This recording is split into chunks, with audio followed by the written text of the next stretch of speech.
loser. Still a loser. You piece of shit. Give me a reason, light this place on fire. Give me a chance, I'll never let you down. Oh, should I not have this behind me? Oh, Jesus! I don't know what kind of look you're looking for, though.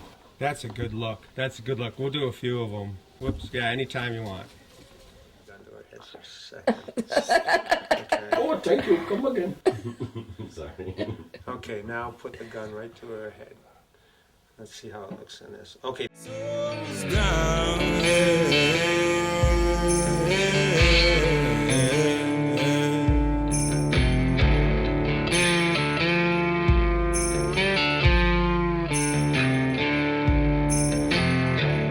Tell me again, what's the point in understanding? Tell me again, I didn't catch it the first time.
Hi, I'm Danny McGinley, elementary school custodian. I lost my career as an environmental scientist during the Great Recession. I was lucky to get this job. There were almost 500 applicants. But I had some crazy ideas about making a movie.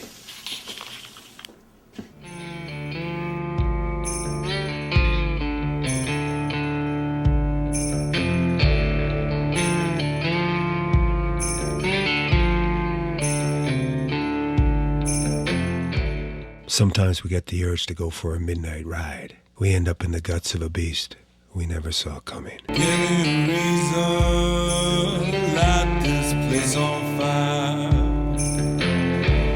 Ironically, last night, the bar where we shot some of the opening scenes burned to the ground.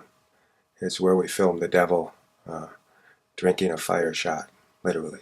Give me a chance, I'll never let you down. Right there is where we had the Jeep pull up when the main character's wife comes to get him and finds a note saying he went to the cemetery to make a deal with the demon.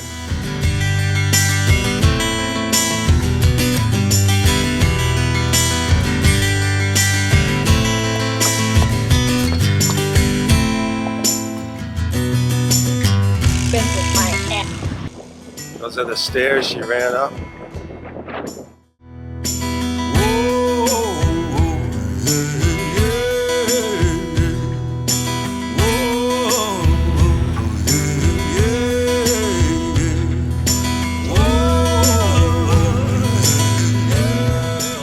Another sad note is that where we filmed the devil, the owner actually took his own life with a handgun.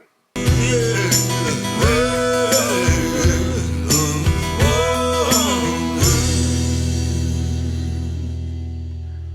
Hi, I'm Danny McGinley.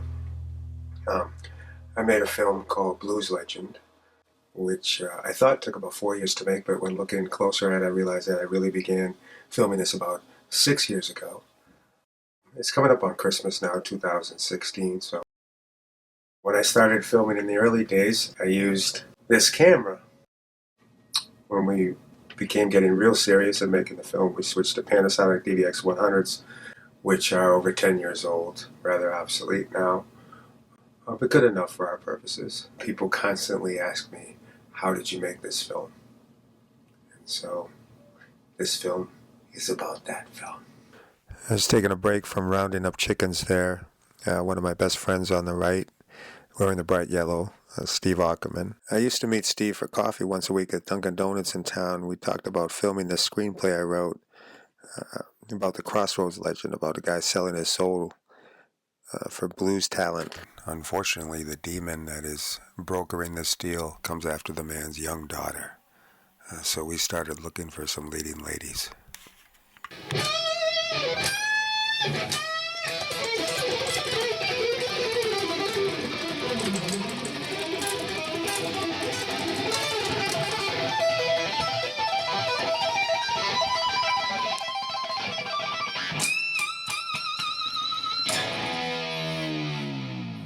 There was a young guitar prodigy in town named Desiree Bassett. She was playing Satriani at age 6, and when I saw her at a local bar called Sneakers, she was probably 16 and playing Van Halen better than Van Halen.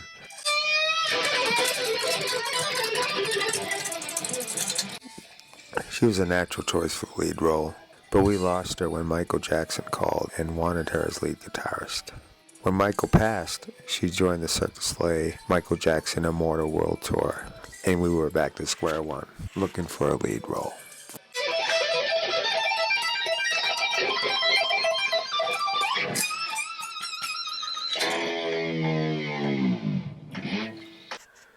Introducing leading lady number 2, Ashley Park. Ashley is the daughter of a paraprofessional at the school where I work.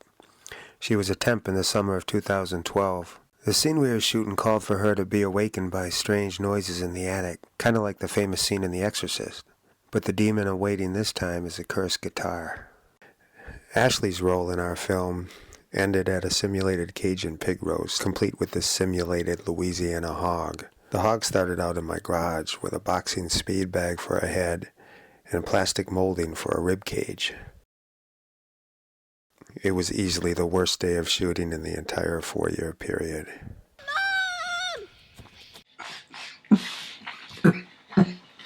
I wanted to film the pig at dusk, make the fake properties become more realistic as a dark silhouette.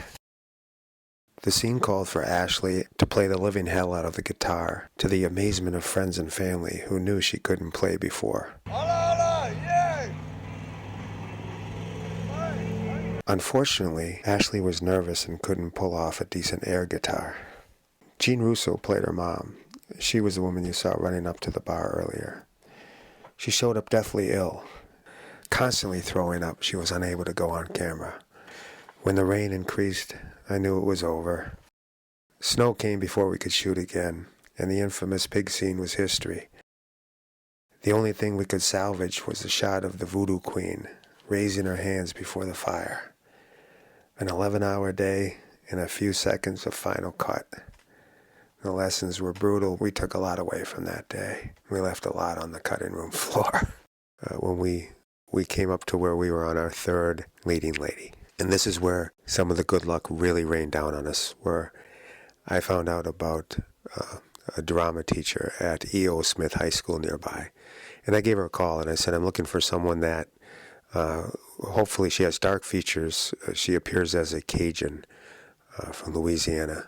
And Lenora couldn't believe it. She said, well, I got a great actress. One of my best actresses this year is a Cajun from Louisiana, from New Orleans, named Melissa Robichaud. I called Melissa and I talked to her for about 10 seconds, just gave her the lead role without even seeing her. And it turned out to be one of the greatest attributes of this film. Melissa is amazing. Talked to Mary lately?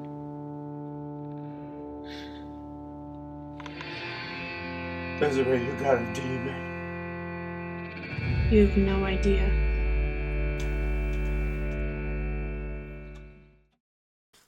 Sammy Balkis was a young girl that was a friend's daughter, and so she had the dark features, and we also needed someone to blend as she became older, that looked like her getting older. And again, Melissa fit the bill, and so that was just an amazing stroke of luck. Lord is killing me.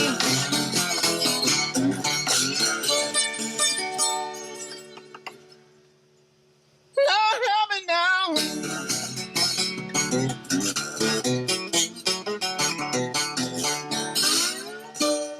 I think Jim was singing about the mosquitoes here. He was getting eaten alive that night. And this is Jim Bailey. Jim is a local musician, plays a lot of bars, and in fact he played up and down the East Coast, and probably more. Excellent musician, great singer, and wisely never returned my calls. He was playing a part where the film goes back to the 30s. A Robert Johnson-like figure makes a deal with the devil in the cemetery, and that was it. Jim disappeared. But I've called him since, and he's a great guy.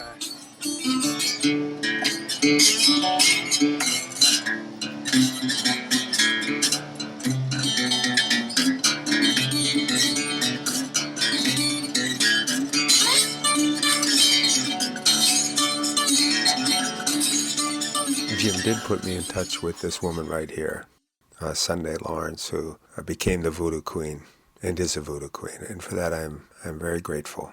The networking for this film really paid off. I remember I was going to meet Sunday at a coffee shop on the main street of Stafford Springs, small town here in the quiet corner, and I said, "How am I going to know you?" She said, "Oh, you'll know me."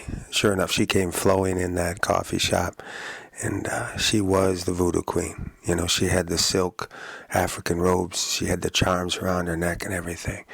And she's amazing. About 17 years, a psychiatric nurse, and her daughter played a wonderful role too as the young Voodoo Queen, or as the former Voodoo Queen in the film back in the 30s with the baby that would become the Voodoo Queen, that would inherit the powers and become part of the family. In the torture chamber scene in the castle, we have some friends of Sunday there. Lucy Love is the woman in the short skirt and the high heels, also with a bullwhip you can't see there. But some interesting extras and a very interesting scene. Joey Corbin is quite a story, the voodoo slave. I saw him in a general store down the street, and I asked the store owner who he was. He told me, because we're all local guys, you know, and he said, he's over from the lake. And next time I saw Joe, I just asked him outright, would you want to be in this little film? And like Joe said, 9 out of 10 times, he would have just punched a guy in the face, thinking it was porn or something. But after talking to me for a few minutes, he saw I wasn't crazy. And his wife said, you know, please take this, try this. And Joe is just a natural. He brings so much to this film. And he can look scary and threatening. And it works, and he's very athletic. So, you know, things really turned our way. Joey Corbin brought along some friends. This Tom Minus. Tom was a bounty hunter out of Hartford. He actually got shot 5 times, once on a pickup. Really didn't slow him down. He would have been a great addition to the film. Unfortunately, Tom became very ill. He went away, and we couldn't get him back in. She's mine. Huge man. He played a demonic bartender in filming this early bar scene.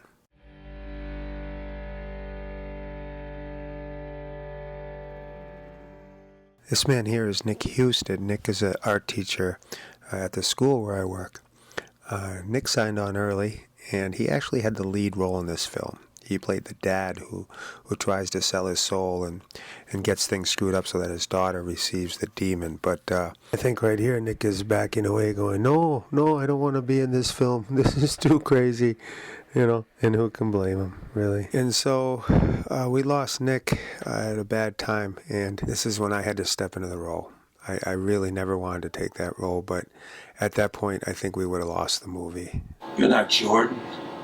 And you're no guitar player.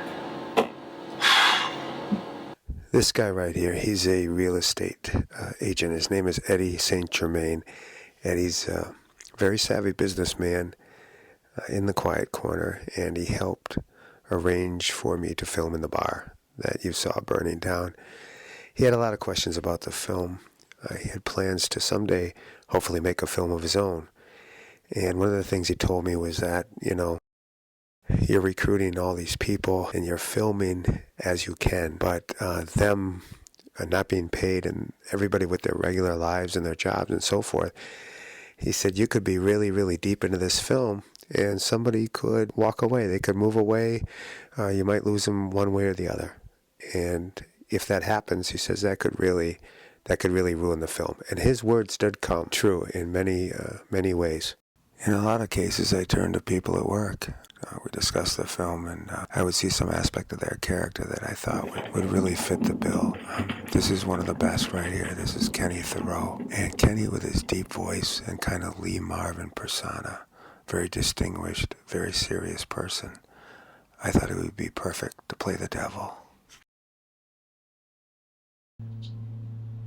Do I know you? Well, in the Acts of the Apostles, Paul was arrested for casting out demons. I can spot a Paul in a sense.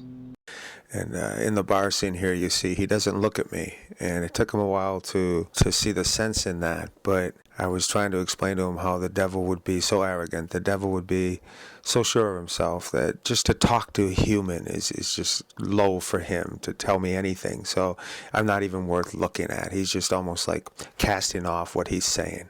And so after we did a couple takes where Kenny could train himself not to look over at me, goes, wow, that works. And to get a guy's character across. And like I said, with his deep voice and everything, he came across as a very powerful Satan. The little fold-out screen on the camcorder is priceless. Being able to review what you just filmed and looking at it and seeing if it appears natural, if it appears like good acting, or like a scene you would see on the movie screen. I think in the beginning we were taking about 8 or 9 takes. And then as the film moved along, we were down to just a few takes as we got better with our technique. But that fold-out screen, just rolling it back and just looking at it and saying, okay, that looks good, that looks good. I have a theory that anyone is an actor. Everyone's an actor. Everyone's an actor. We act all the time. We hide our true feelings, or when we have our true feelings, it can beat anything you see on the screen. So if an actor can really get mad for the camera or whatever, or part of their nature comes out, that's acting to me. You take someone like Ashley Park, who wasn't comfortable trying to appear like she could play a guitar. There were a lot of other things she could have done in this film. She was busy, she had other things going on, but it's just a matter of looking at the screen and saying, all right, they look really good doing that. That little screen is gold. You're just previewing a movie, and you're deciding, okay, that looks real or that doesn't. See Ike? And now say, and the baby girl was LeBeau's? And the baby girl was LeBeau's? And a pattern is emerging. Another custodian from work. Mr. Todd Hayes played an orderly, and he's talked to the patient in scenes that lead into flashbacks. What did the Cajuns tell you? What? What did the Cajuns say? Taylor Rice was the old grave digger. He liked his whiskey. They had a deal going there. So the deal was to see Ike? He had quite a cinematic, I think, presence. And with the lighting and stuff, it was pretty good. Nurse, PC 112. Sedation needed. Hurry, quick. PC 112, padded room, 112. He also had a great rapport with a school nurse named Linda Roto. The chemistry between them both during this conversation was pretty funny. It was pretty good. She sounds... Cajun? Cajun? Cajun? You've really grown to know him. This is Mr. Troy Mayo, latest addition to our custodial staff. Welcome to Wicker Street Rehab, Mr. LaRose, your road to a new life. Mr. Todd Hayes will be assisting you in your recovery. It's one take. Troy was a natural.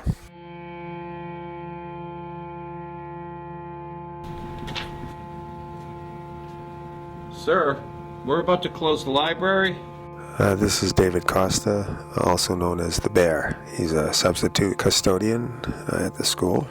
Here he plays a librarian or someone who works in a library, and he's telling me it's time to go. And I'm looking up demonology, trying to figure out what's going on with the voodoo down in Louisiana and with my daughter. Sir? Okay, there's a few things going on here. One is, that's Jordan Tatro.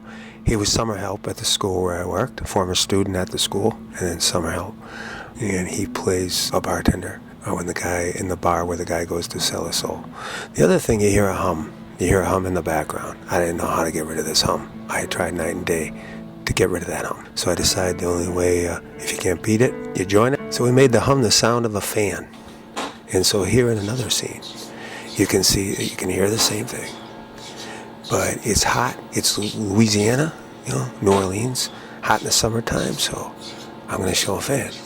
So now your mind says, well, that little humming sound in the background during conversation, that's a fan. So, with the equipment I had and the way I had to work it, you had to really kind of use your imagination here. The fan was actually filmed in the cafeteria of the school where I work. And later I figured out that the noise was a refrigeration system near the bar. It was so embedded in the soundtrack I couldn't get rid of it, but we worked with it. Austin Barker replaced Tom Minas as the demon bartender. So we went from a brute killer to creepy, and Austin was very good at it. I think we were channeling the great character actor Anthony James. One of his roles was Ralph, a creepy guy worked at a diner in the movie Heat of the Night.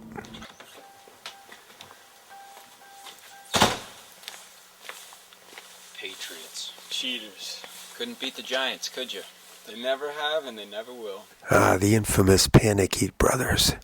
Danny on the left, Devin on the right. Danny was a temporary sub at the school, and Devin is a full-time custodian now, worked his way in. They had a natural chemistry, and they were unbelievable as far as ad-libbing went and everything else. And so the fact that they're so young and they look really too young to be officers was something that we brought into the dialogue, and I think it turned out pretty good. Are you guys even cops? I mean, that ain't even a cop car, man. You look like crossing guards for the local school. Crossing guard? You must be twice my age and you suck. The old Model A police car is quite a story. I was driving by the Dunkin' Donuts where I used to meet Steve Ackerman, and I look up and I see the car sitting there, and sure enough, the owner comes out, and I ask him about it. I tell him we're making a small indie film. Would he be interested in loaning us the car for a scene? He said no problem. So I drove down to Stonington with my daughter, and Kevin drove us all around Stonington Cemetery. We filmed it, and thank you so much, Kevin. I can't thank him enough. It was amazing. Kevin O'Rourke, just amazing job of just driving the car around, getting the shots that we needed. And he drives the car everywhere. It's not a trailer baby. He drives it in the rain, drives it up to Canna, and runs it like it should be run. And again, thank you so much, Kevin. I live way out in the quiet corner of Connecticut. I mean, really, if you're driving through, you think you're in Vermont. It's some of the most beautiful land you've ever seen. It's almost mystical in some ways with the hills that appear as mountains. The people are unbelievable. I just love it here. But the point is, it's tough. It's tough to make a film and to recruit over 30 people. We had a lot of luck come our way.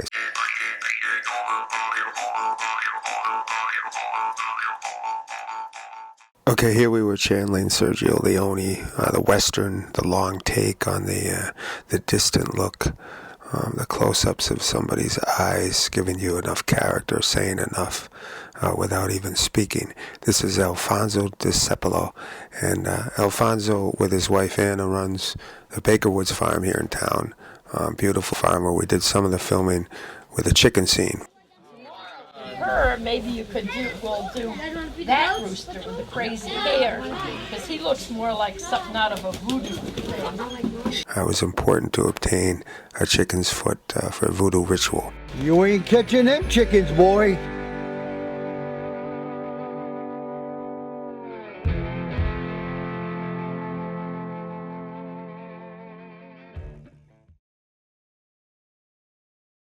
So the Voodoo Queen, Auntie there, she planted a chicken foot in the house a couple days ago. And Chicken foot? brought the devil out, I guess. Jesus Christ. Yep, a fucking chicken foot. This is Kevin and Jean, two of the most colorful people you will ever meet. Kevin is a man of all trades. He can do it all. Carpentry, he works on cars. And Jean was working in the post office when I met her in the town here in Ashford. And they're both naturals. Especially, we have a couple beers, we loosen up on the set, and they're beautiful. You can't find any kind of a method actor that could pull this off, because this is them in their environment.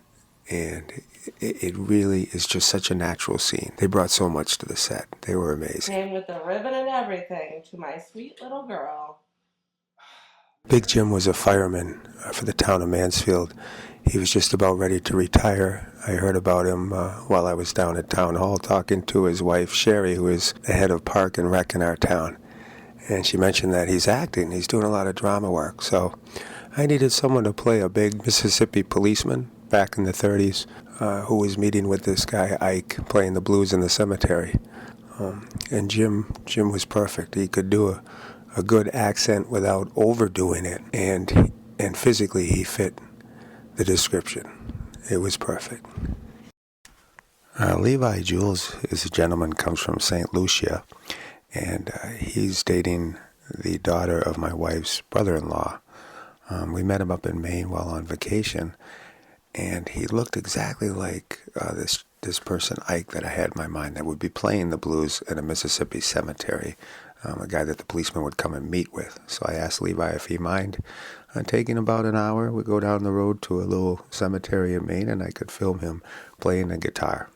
And he was so good-natured about it. We had a few laughs, and we shot it up there, and I shot Jim down in Putnam, Connecticut. There. That's E.J. Prochowski. I don't want to be a spoiler, so I really can't show you his scene. His dad is a science teacher, Kirk Prochowski, in the school where I work. And I assured him it was okay to film at St. Mary's Cemetery in Putnam. And I had sent an email to St. Mary's, but I didn't check with the local police. And when a neighbor reported a child screaming in the cemetery, the police came pretty quick.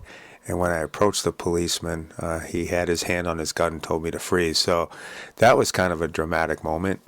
And I guess, sometimes it's better to go ahead and ask forgiveness than ask permission. So I begged forgiveness and therefore wasn't shot. And we did the scene. And I owe the Prochowskis for the rest of my life for letting their child act that night in the cemetery. EJ is quite a budding little actor who continues to go into drama programs around the town and everything. Officer LeBeau. Officer LeBeau. Back in the time of the Depression, Officer LeBeau, the very early radios that the police used was only one way. And so we needed a dispatcher to be telling Officer LeBeau to visit the cemetery. Someone's down there playing the blues. And we needed to have a setting of a police station. Well, instead of creating a complete set, I shot little pieces of something that may be in a police station at that time.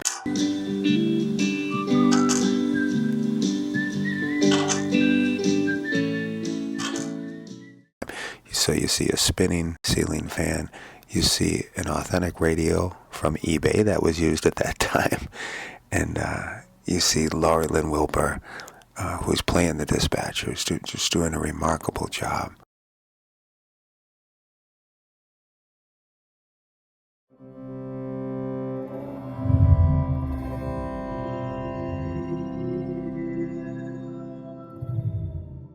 This is my friend Joe Wagenbrenner, playing the part of God the Father. Stunning figure. Quite a scene. Quite a scene.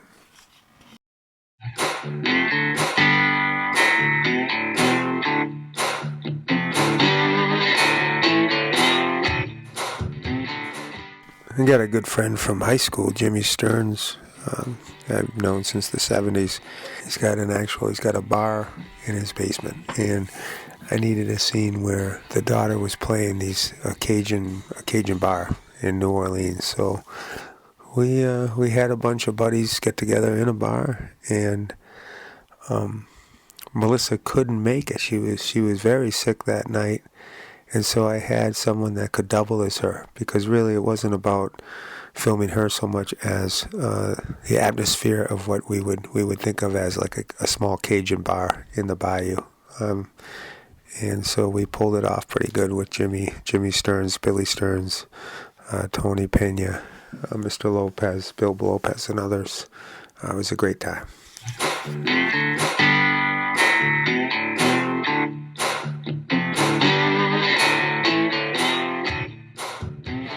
Maybe you could do, well, Okay, filming a movie like this, somebody may say something out of the blue, and you got to pick up on it, because I missed a great opportunity here. At Baker Woods Farm, we were filming. Anna mentioned this crazy rooster with crazy hair. It would have been unbelievable. A voodoo rooster.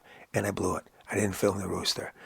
And cue Anna. do that rooster with the crazy hair, because he looks more like something out of a voodoo thing. Okay, right here you got Kenny walking along behind Jordan, right off his shoulder, with a stand with wheels on it going on a smooth surface. Everyone who was in the movie would be also the crew, so if you're acting in the movie, at one point or another you're going to be on the camera or something. And it was awesome. It was awesome teamwork. Okay, right here you see St. Philip Church here in Ashford, and I approached Father Kennedy about filming in here. And I had no cameraman that day. Well, Father Kennedy manned the camera, and he did a perfect swing move of me grieving in the church. Thank you, Father Kennedy. Oh, really? Surprise, surprise. So this is the business. Okay, this is a scene where the wife finds the husband passed out in a cemetery, and it called for her pouring some water on him to wake him up. But Jean Rousseau said, hey, wouldn't she find a bottle of beer next to him? He's been drinking, he's passed out, so she'd pour the beer on him. Makes sense. And so we did it, and it was pretty smooth. Okay, there was a guy in the town government here in my town, and he didn't want me to film in the library in Ashford. He actually said, he insulted me. He said, I don't care about you or your film or anything. You're not filming in this library. No problem. So I filmed the exterior of the library. When you see the interior shots, it's another library, but it appears as if it was done in our town library. How do you like me now, huh? Okay, another point I wanted to make here, the last big point was quality. We had a very steep learning curve. We didn't have much time to learn. We had to kind of learn on the run. I think the great director Robert Rodriguez said you've got to get about 8 films out of the way before you really hit your stride. Something like this with the cemetery, where we weren't sure about filming in the dark. What we did was it became like a dream quality when it was really just blurry because we didn't know how to film in the dark. So hopefully it came across as dream quality, and a critic would say, wow, look at that dream quality. Well, really, we didn't know what the hell we were doing. Kenny, who plays the devil, his daughter Jessica, is the one who put me in touch with Tavana McMore, who did the incredible blues music. Tavana is out in Hawaii, well known on the islands. He's been here a few times touring, but he's phenomenal. Of course, Danny James from England, Salvation Alley String Band, and my father's song, Crying Time Is Over, before my father passed, is a great song. And I'm glad my dad knew that it was going to be part of the soundtrack before I lost him, and my mother too. And of course, we lost Tommy Minus. We went through a hell of a lot.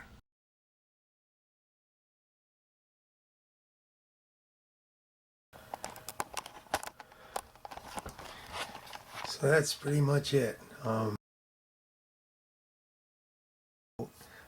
want to thank everybody, all the local newspapers and everything who covered this. Tom King, who let me run a series about making the film. Tom Buccino down at the Packing House, who let us have our premiere. I want to thank you for watching, and I want to thank anyone who was involved. Werner Herzog said that anyone can make a film. He challenged a friend, and he said he would eat his shoe if his friend made a film, and his friend did. He made a film, and Werner ate his shoe in front of a live audience out in California. So if you think you might want to make a film, make a film. make a film. You don't need millions of dollars. You don't need all that Hollywood stuff. You just grab some cameras, grab your buddies, and make a film. Short film, long film, doesn't matter. Anyway, I will continue babbling along into the night. So thank you and good night. Willimantic. We filmed in Willimantic, depicting it as New Orleans and the surrounding areas, especially the bayous and delta, because of the water and everything. The castle, we shot the castle, but then I realized it was on a hill. And when I met Melissa's dad, who's a true Cajun from Louisiana, he said there are no hills. And I knew that. So I had to change that at the last minute, so it didn't seem like the castle was on a hill. So we had to change that. You feel a fire burning, it's the light that lets you in. You feel a fire burning, it's the light that lets you in. It's the light that lets you in. It's the light that lets you in. It's the light that lets you in. Oh, Shanti. Oh, Shanti. You feel a fire burning, it's the light that lets you in. You feel a fire burning, it's the light that lets you in. It's the light that lets you in. It's the light that lets you in. It's the light that lets you in.